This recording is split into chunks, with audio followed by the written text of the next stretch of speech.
আগাম আলুর চাষ করে লোকসানে পড়েছেন জয়পুরহাটের আলু চাষিরা। প্রথম দিকে আলুর দাম ভালো পেলেও পরে ক্রমাগত দরপতনে দিশেহারা দশা কৃষকের। ভরা মৌসুমে আমদানির ঘোষণা আর কোল্ড স্টোরেজ ভাড়া কেজি প্রতি অনেক বেড়ে যাওয়ায় লোকসানের পরিমাণ বেড়েছে তাদের। লোকসান কমাতে ক্ষেত থেকেই আলু বিক্রিতে বাধ্য হচ্ছেন বলে অভিযোগ করেছেন আলু চাষি।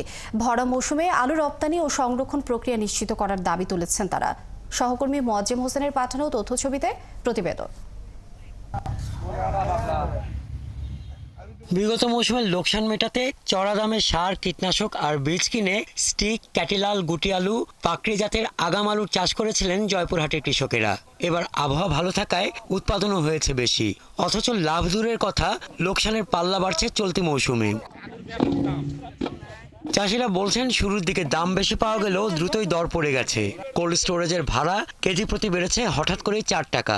ভরা মৌসুমে আমদানির ঘোষণায় দাম বাড়ার কোনো লক্ষণই আর নেই, তাই লোকসান মেটাতে ক্ষেত থেকে আলু বিক্রি করেও দিশা পাওয়া যাচ্ছে না। সার, ওষুধ, অন্যান্য খরচ প্রতি বিঘায় আমাদের 50,000 টাকা 55,000 টাকা খরচা, আর আগুন আলু বিক্রি করতেছে 10 টাকা কেজি। কোল্ড স্টোরে ভরা গত বছর ছিল 350 টাকা পার বস্তায়, এই বছর সেটা 500 টাকা বস্তা।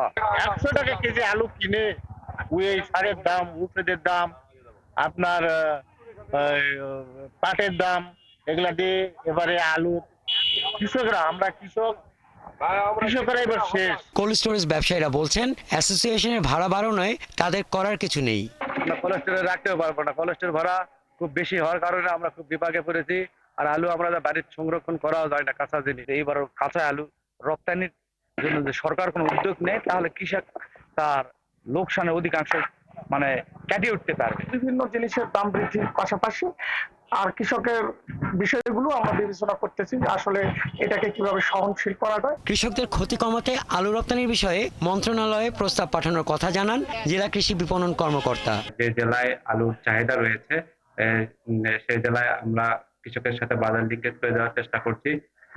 এছাড়া অত্র জেলার উৎপাদিত আলু যাতে বিদেশে রপ্তানি করার সুযোগ হয়, এজন্য আমরা আমাদের অধিদপ্তরকে জানিয়েছি। অধিদপ্তরের মাধ্যমে সরকারের উচ্চ পর্যায়ের সাথে যোগাযোগ করবে।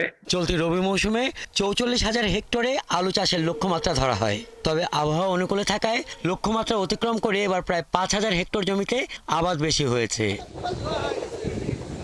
হাসান আহমেদ, 71।